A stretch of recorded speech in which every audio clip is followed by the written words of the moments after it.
Hi all welcome back to our channel. ഇന്ന് നമ്മൾ ചെയ്യാൻ പോകുന്നത് ഒരു നീഡിൽ ലേസ് ഡിസൈൻ ആട്ടോ. നമ്മുടെ ബ്ലൗസിൻ്റെ സ്ലീവ്സിലും അതേപോലെ ബ്ലൗസിൻ്റെ ബാക്ക് പോർഷനിലൊക്കെ ഈ ഒരു ഡിസൈൻ ചെയ്താൽ നല്ലൊരു സ്റ്റൈൽ, നല്ലൊരു ട്രെൻഡിങ് ലുക്ക് കിട്ടും കേട്ടോ. അതിനുവേണ്ടി ഞാനിവിടെ യൂസ് ചെയ്തിട്ടുള്ള ഈ റെഡ് കളറിൻ്റെ മകം ബീഡ്സും അതേപോലെ ഈ ഗോൾഡൻ കളറിൻ്റെ വലിയ സൈസിലുള്ള ട്യൂബാണ് യൂസ് ചെയ്തിട്ടുള്ളത്. ആദ്യം തന്നെ ഒരു നോട്ട് ഇവിടെ ഞാൻ ചെയ്തിട്ട് കൊടുക്കുന്നുണ്ട്. 2 സ്റ്റാൻഡ്സ് കൊണ്ടാണ് യൂസ് ചെയ്തിട്ടുള്ളത്. നെക്സ്റ്റ് ഇതിലോട്ട് ഞാനിവിടെ വളരെ പെട്ടെന്ന് തന്നെ ചെയ്തെടുക്കാവുന്ന ഒരു ഡിസൈനാണ് ഈ ഒരു ട്യൂബ് ഞാൻ യൂസ് ചെയ്തിട്ടുള്ളത്. അത് ഒരു സെൻറ്റിമീറ്റർ അടുത്തുള്ള ഒരു ട്യൂബാണ്. നെക്സ്റ്റ് ഇതേപോലെ ബീഡ്സ് യൂസ് ചെയ്തിട്ടുണ്ട്. ബീഡ്സിനെ സെപ്പറേറ്റ് ആക്കിയിട്ട് അതിൻ്റെ ഉള്ളിലായിട്ട് നമ്മൾ ട്യൂബിൻ്റെ ഉള്ളിലായിട്ട് നീഡിലിന് നമ്മൾ കൊണ്ടുവരണം.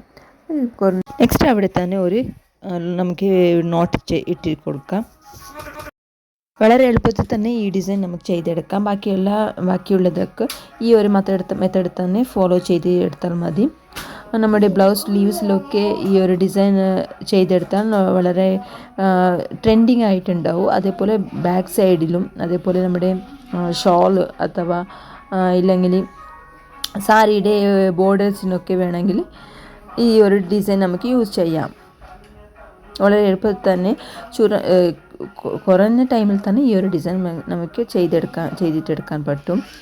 ഇപ്പോൾ ബ്ലൗസിലൊക്കെ ഹെവി വർക്ക്സൊക്കെ ഇഷ്ടമുള്ളവർക്കൊക്കെ ഈ ഒരു ഡിസൈൻ യൂസ് ചെയ്യാം. സ്ലീവ്സിലൊക്കെ ചെയ്താൽ ഈ ഒരു ഡിസൈൻ നിങ്ങൾക്ക് എല്ലാവർക്കും ഇഷ്ടമായി എന്ന് ഞാൻ വിചാരിക്കുന്നു. ഇഷ്ടമാണെങ്കിൽ ഒന്ന് ട്രൈ ചെയ്ത് നോക്കൂ. അതേപോലെ എൻ്റെ വീഡിയോസൊക്കെ ഇഷ്ടമാണെങ്കിൽ എൻ്റെ ചാനലൊന്ന് സബ്സ്ക്രൈബ് ചെയ്യൂ. അതേപോലെ ഞാൻ ഇടുന്ന വീഡിയോസിൻ്റെ നോട്ടിഫിക്കേഷൻ കിട്ടാൻ വേണ്ടി ബെല്ലൈക്കൺ കൂടി ഒന്ന് ക്ലിക്ക് ചെയ്യൂ. Thanks for watching. ഇതാണ് നമ്മുടെ ഫൈനൽ ലുക്ക്. ഇങ്ങനെയാണ് വരുന്നത്. നല്ല അടിപൊളിയായിട്ടുള്ളൊരു നീഡിൽ ലേസ് ഡിസൈൻ ആട്ടോ. അതൊന്ന് ട്രൈ ചെയ്ത് നോക്കൂ. Thank you.